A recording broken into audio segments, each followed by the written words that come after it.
Hi everyone, I'm Nod Voran. Welcome to my new series, Too Long Didn't Play. A series where I give you recaps of all the games you haven't had time to play, or you just don't want to. Too Long Didn't Play is the best place to be if you want to switch your brain off and listen to me narrate game plots for you because you didn't have the time, or you just want to hear a not so serious recount of all your favourite games. Our first episode we're going to be covering is Insomniac's Spider-Man 2. Spider-Man 2 was released in October 2023 on the PS5 by game developer Insomniac. It was a follow-up to the successful Spider-Man released on PlayStation 4 in 2018 and its 2020 spin-off Spider-Man Miles Morales. It's not very often Insomniac miss with their games, and this is no exception. Now me personally, my first experience with their games date back all the way to my early childhood with Spyro the Dragon, and later in life with the underrated Resistance series. They made a quick jump over to Xbox in 2014 with Sunset Overdrive, which was commercially overlooked, before being acquired by Sony in 2019. Now I want to make full disclosure before this undoubtedly gets called out. While I played the original Spider-Man when it released, as well as Miles Morales, I never made the jump to the PlayStation 5, so I've not played this game until right now. And before anyone looks at the gameplay and calls it out, I played Spider-Man 2 on PC with an Xbox controller in what can only be described as a blasphemous setup to play what was a PlayStation exclusive. Now before we start the recap, to add a bit of a twist to all episodes of Too Long Didn't Play, I'm going to add a counter specific to each game that we're covering. And today's counter is going to be the emotional speech whilst I'm punching you in the face counter, TM. One of my favourite parts of these games is the boss fight. However, a lot of these characters like to speak to each other in the middle of these fights, which I can only imagine is hard to listen to when you're getting punched in the face. With that out the way, let's see if two Spider-Mans, men, are better than one. How many times someone tries to make their friend have a change of heart while beating them to a pulp, and if Spider-Man 2 can give us the exaggerated swagger of a friendly neighbourhood teen. Welcome to Too Long Didn't Play.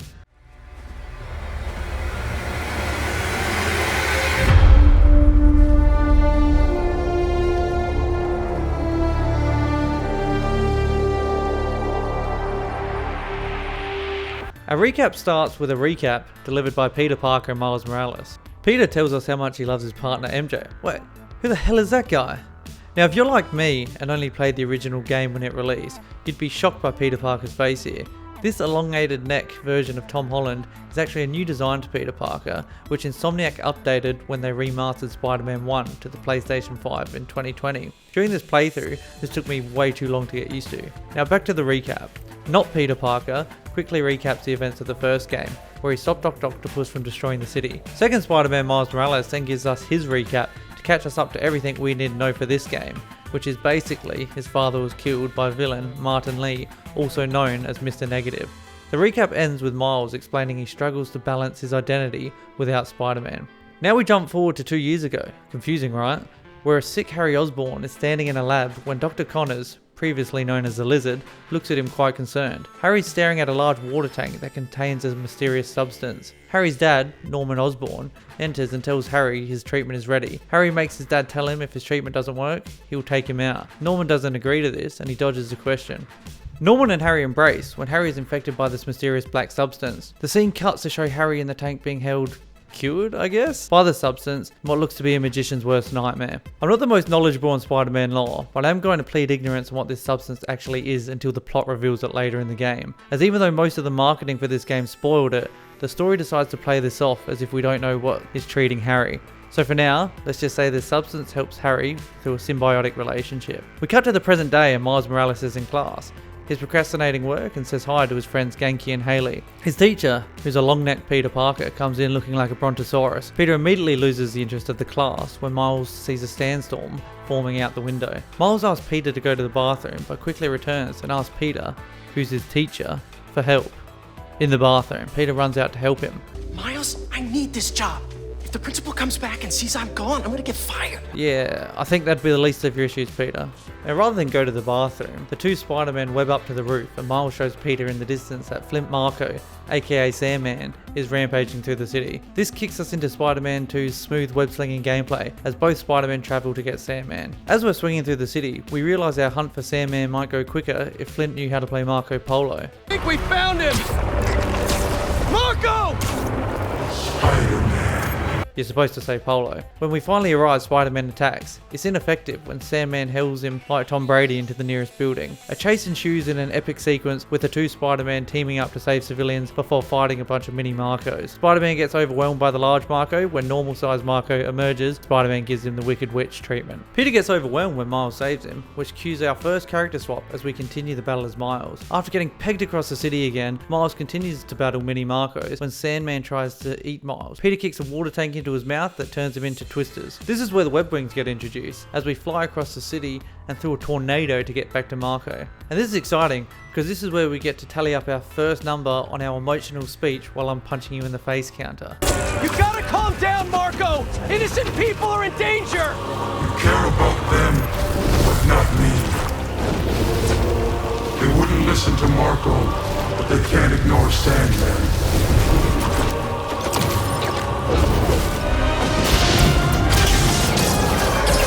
Peter and Miles team up and defeat Sandman before they both fall into a nearby river, which is good because sand is rough and coarse and gets all over. They approach a now captured Marco, who is absolutely losing his shit and continues to speak cryptically, which I suppose would intrigue one of the million people who didn't look at any marketing for this game. We now do another time jump, and it's now 6 months prior. We're in the jungle with a character we don't need to know about, as he's about to die, when he gets tricked by the old hang my jacket on a bush while you're hunting me trick. After ruining the jacket, one of our central antagonists, Kraven the Hunter, appears behind this man. Kraven quotes my dad when I told him I was going to start making YouTube videos. Pathetic. And he kills him by snapping his neck with one hand. Kraven expresses how he wants to hunt an eagle when his minions, the hunters, show up and pass him his iPad and suggest New York City might be a more suitable hunting ground for him. Kraven kicks off the game, and in case you forgot what game we were playing, we get reminded. We return to the Mojave Desert, New York City, where Miles and Peter are helping citizens of the Sandman aftermath. So the game can feed us endless content of fighting crime. Genki calls us and tells us to go sus the top of a nearby building. Once we arrive, Peter 3D prints a friend, which to activate turns this game into Superman 64 for a second. From there, we now have access to an app which tells us about any crime being committed in New York City. Now this game does a lot of this, where a main quest will give you an objective which leads to a checklist item you can do in the open world. And while I mentioned some of them, and others do lead to side quests and new Spider-Man suits, I will not be covering them in full in this episode. Spider-Man levels up before going to stop some weapon thieves, and while we're doing that, Peter gets knocked out because I was trying to write notes for this script. Peter stops criminals and then looks at his TikTok. After this, the game does a GTA 5 and character swaps to Miles Morales. Miles makes a friend too, and we get to play as Superman again. Miles gets to go save people of his own in a nearby building fire, which reminds me of a scene from Spider-Man 1. Miles sees a glowing crystal he investigates before being attacked by Sandman. We break open the crystal and it reveals memories from Sandman. Supposedly, we need to find all of these to make him whole again, which is another collectible side quest given to us. Turns out Flint Marco was paranoid someone was hunting him, and by breaking crystals around the city, it will heal him. Miles then goes to help someone in a nearby limo, and we find it's J. Jonah Jameson, and take him to a nearby hospital with Peter's assistant. I'm not going anywhere! Wait, where am I going? Peter gets a call from the school's principal because he's supposed to be teaching a class before returning to school. Once they arrive, Miles hangs out with his friends Genki and Haley again while they watch Peter speak with the principal. Peter starts talking about his neck for some reason. Looks terrible. And because he does that for too long, he gets fired. He swings away in defiance and he kicks a field goal, while we get another collectible side quest to take photos around the city for Robbie Robertson. On the way to the photo location, Peter gets distracted by a mural of himself before continuing on. He arrives and takes a photo of two people throwing a Captain America frisbee. Steady hands, and after changing suits, it's time to head back to Queens and meet up with MJ, as I pray there won't be any stealth missions with her this time round. Peter arrives at MJ's, and now is probably a good time to mention that literally every one of Peter and Miles' friends and family know both Spider-Man's identity, just so we can avoid confusion later. MJ mentions she may be fired if she doesn't write a front page story, and they also speak about a book MJ published which didn't sell too well. The game decides to remind me too much of real life for a little bit, as Peter struggles with his mortgage. And now I'm sinking. Before going to his bedroom. He sees a hole in his wall which flashes him back to a lesson taught to him by Aunt May, which foreshadows a key message of this game. I scaled back. Balance is a process. Peter goes back downstairs when MJ tells him the Raft prison is moving a couple inmates for evaluation the next day. At this stage we don't know who just yet, but MJ goes outside. MJ sees something which causes her to do the weirdest fucking yell. Sorry, what? Say that again. when Peter goes outside to check on her and sees Harry doing his best Dr. House impression, and they're all excited to see each other. We find out Harry is no longer sick and is in remission, and they all plan to have a dinner at Coney Island tomorrow night. MJ leaves and Harry invites Peter for a bike ride. Peter rides a red bike and Harry rides a green one in a not so subtle foreshadowing moment. Harry tells Peter he feels so good he doesn't even need his cane any longer. I need to correct my earlier statement here, as Harry is the only one who does not know Peter's secret identity, but that is corrected early in the game, and it's not used as a plot point. Peter and Harry ride to their old school and reminisce on the good times, like when they broke and entered the school. Ah, the good old days. And we see a flashback of it. Harry's turned into Delton Rowe, and they both make a janitor's life harder, as he's just trying to do his job. They discuss their plans to save the world. We should rename it Heal the World. Holy cow, that's perfect. Right? Heal the world it is. When they catch the attention of a security guard. Peter tries blocking the door with one of his webs, but he runs out and the security guard plays it off as if this is a normal prank to just put a spider web on a door. Someone in here playing tricks, huh? Peter goes to refill his webs and tells us about his incontinence. I gotta get better at fluid management. And after Peter finds his web fluid and makes his webs, he goes and meets up with Harry again. They run into the gym where we go back to the present where Harry challenges Peter to a game of basketball. Now I don't know why Harry challenges Peter, because he fucking sucks at basketball, when Peter takes an early lead. 2-love, baby! After Harry misses again, Peter has to intentionally miss to make him feel better. Harry finally gets on the board and decides to make a game of it, when Peter decides he has no pity left for a man who recently went into remission. Harry and Peter show they have no competitive spirit at all. What's the score? I have no idea. But lucky I do. 4-2, baby. Oh, 4-all. Game ends as a draw, and Harry asks Peter to come with him to his old locker. They arrive at the locker where Harry has a present waiting for Peter. Before opening it, they get chased out by a security guard, which flashes us to the past again. To escape the guards in the past, we see that Harry Rick rolls them. I just want to tell you how I'm feeling. Damn it! You're in the office! The power of Rick Astley allows Peter and Harry to escape the school when Norman Osborn shows up in a helicopter. He's somewhat of a scientist himself, and he tells Harry his mum died. Peter eavesdrops and Harry collapses to the floor, which causes us to flash back to the present. In the present, Peter opens his present, which is the co-founder badge to a new foundation Harry has created called the Emily May Foundation. He invites Peter to visit the lab tomorrow as they plan to heal the world together. We cut to numerous helicopters, which show Kraven the Hunter and his hunters arriving in New York. They mention how they failed to capture the Sandman, but intend on hijacking the Raft's prisoner transport tomorrow. We now return to Miles, who is one of the worst computer setups I've ever seen, as he struggles to fill out a college application. He gets a Spider-Man notification and changes into his costume when I realised I still had Miles in his animated suit, which is incredibly distracting to this video. He speaks with his mum Rio, who just pretends he doesn't have a different animation style to her, when she tells Miles she wants him to meet her new partner, which they agree to before Miles leaves to meet Peter at the raft. On the way, Miles changes outfits as he flies through the city and does air tricks with an exaggerated swagger. He rides at the raft with Peter as they watch Scorpion get transferred out. The Spider-Man is shocked to learn that it's not just Scorpion being transferred, but also Martin Lee, aka Mr. Negative, who killed Miles' father in the first game. Remember the recap? As the two villains are being transported, the Spider-Man see early New Year's Eve fireworks when they realise it isn't New Year's Eve. Fireworks are actually flares from the hunters who ambush the villain transport. Spider-Man learns a parry attack, because why not? And then I'm pretty sure he kills a woman and cracks puns while doing so. You must be new in town. After getting beaten up by the drones and hunters, our boat gets Moby Dicked, causing damage to the hull. Miles heads inside the boat to rescue Scorpion, who must have a voice modulator because he does a great job at pretending to be a guard.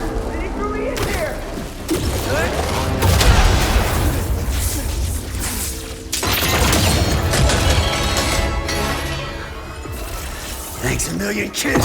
Scorpion attacks Miles with his stinger, which begins a hallucination segment. Because we go a bit more into Miles' psyche a bit later in the game, I'm going to skip over this. When Miles regathers himself and escapes the boat, he escaped right onto Mr. Negative's cell, where he sees him about to drown. Mr. Negative knows what Miles did last summer.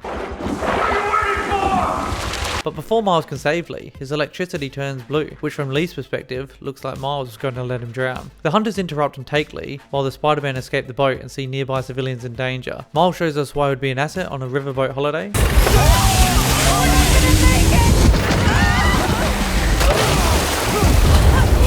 And the Spider-Man realise Kraven and hunters have both Lee and Scorpion. Miles tries to stop the hunters taking Lee when he escapes his containment. Miles is so obsessed with revenge, he nearly lets the civilian die so he can confront Lee when Kraven abducts him. Miles and Kraven play a bit of tug of war before Kraven wins, taking Lee. Now that Scorpion and Lee are Kraven's problems, the Spider-Man can have a heart-to-heart on a nearby bridge, and they fist bump to make each other feel better. As we leave, Miles' uncle the Prowler gives us a call as we go for a swim, and we agree to go meet him. On the way, we break another Sandman stone and find out he knew Kraven was hunting hunting him. We try to master our superhero landing, there it is, and do our obligatory Amazing Spider-Man shot. We catch up with Uncle Aaron, who has given up the Prowler mantle and tells us about the secret stashes he hid around the city. Yay, another checklist. While we await a lead on our mission, we go and investigate some illegal firework. We see a guy knock himself out and decide to take him to hospital. Miles turns into a narc and gets a guilt trip for his troubles. I gotta tell you, personal fireworks are illegal in New York.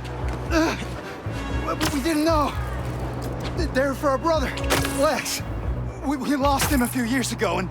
We drop the bloke off to hospital, and now it's time to celebrate our hard work. We switch back to Peter, and I decide to get some B-roll footage of Sandman crystals. Harry reminds Peter to come to the Foundation, but before we do that, he stops by a destroyed building to do a side quest. This quest has us crawl around as a spider bot as we rescue civilians. It ends with Yuri as Wraith, making an appearance in a subplot that involves the followers of the Flame, a cult that has come to New York City. As mentioned before, we don't talk about this quest in this video, but subscribe and comment if you'd like to see me recap the side quests of Spider-Man 2. After I plug my channel, we head to the Emily May Foundation to meet Harry. He finds a tree dedicated to Harry's mum and Aunt May when Harry arrives. Harry shows why he's a Nepo baby. This was a startup. Yeah, I was hoping for something a little less this, but my dad was the one who, he made all the arrangements. When Norman shows up looking like Christopher Walken from Click, and Harry gives Peter a tour of the facility. During our tour, we meet a bee doctor, Watermelon, I thought you said Guatemalan, before meeting up with Dr. Connors, who as mentioned previously, used to be a lizard. He examines Harry, who has never been better, and Connors shows us what's wrong with the medical system currently. I've never been better. That's what worries me. We continue our tour and meet Harry upstairs, who shows us his proton accelerator, which isn't a euphemism and might be important later, before being introduced to Dr. Foster, who introduces us to this game's science minigame. We go into Harry's office and Peter tries to break up with Harry. Harry,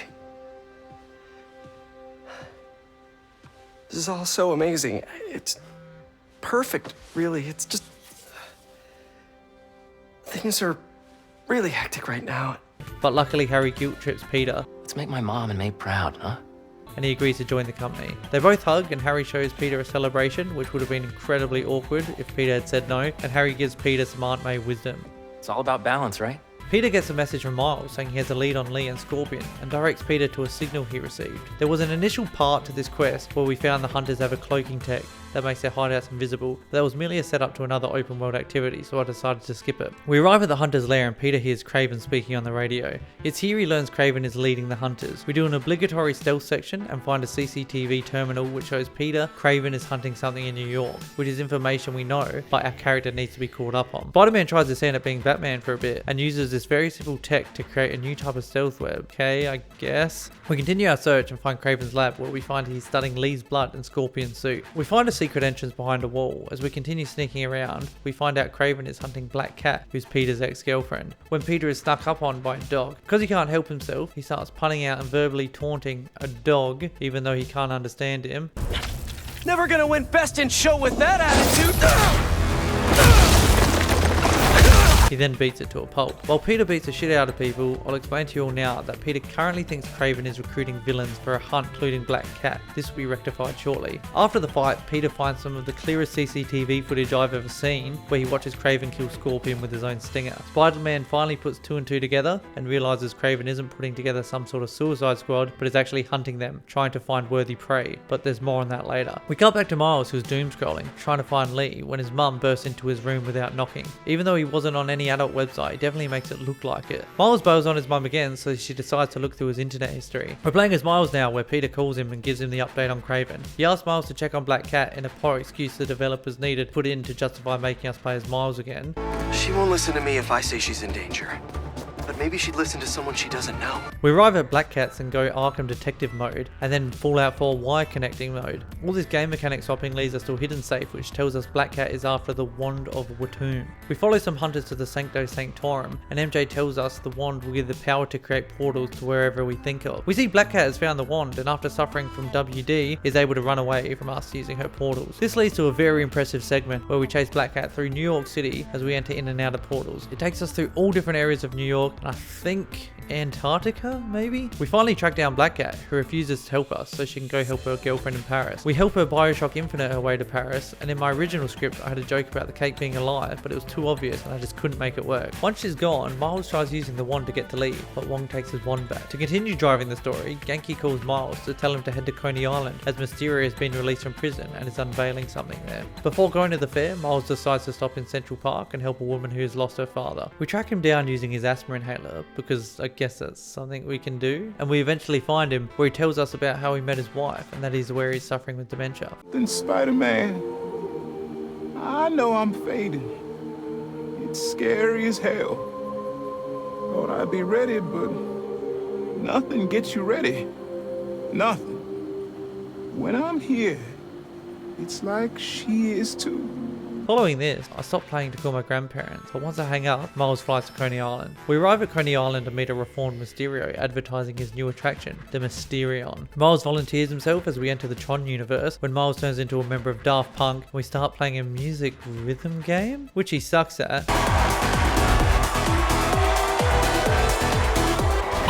Now of course the illusion goes wrong when a figment of Miles' imagination turns into Mr. Negative. We win that fight through the power of music and our fists, and Miles escapes the Mysterion. Once again, this is the setup for another side quest, because following this, Mysterions located all around the city need to be shut down, doing combat challenges. Now because the attraction nearly killed a man, Mysterio closes his ride for maintenance when Peter shows up with Harry and MJ. Miles leaves, and we character switch to Peter. We play all sorts of carnival games, and have a conversation that sounds like one of those fake co-op conversations companies use for game trailers. Go, Pete! You're taking his side? I don't root for cheaters. Ooh, burn! There is no way that is a burn. We continue with more carnival games and see Tombstone is working the go-karts. It appears reformed villains all turn into carnies, and then we go claim our carnival prize. Peter and his friends go ride the roller coaster, where Spider-Man reveals his real superpower, giving carnival lines, and he celebrates like an idiot when the ride hasn't even started. After the coaster, we go play the giant hammer game that they call the Muscle Up, where Harry shows the cure to his illness with steroids. After Harry ruins the fun for everyone, the gang goes to the Ferris wheel, where Harry decides to stop being a third wheel, and Peter and MJ ride the Ferris wheel. While they're on the Ferris wheel, the hunters swarm Coney Island to abduct Tombstone. Spider-Man fights them off, deciding to wear his stupid hat, and Tombstone gets netted, but before Peter can save him, the hunters cause chaos on the roller coaster. The hunters abduct Tombstone, while Spider-Man tries to save a civilian from falling to her death. He's about to let her go when... I'm sorry!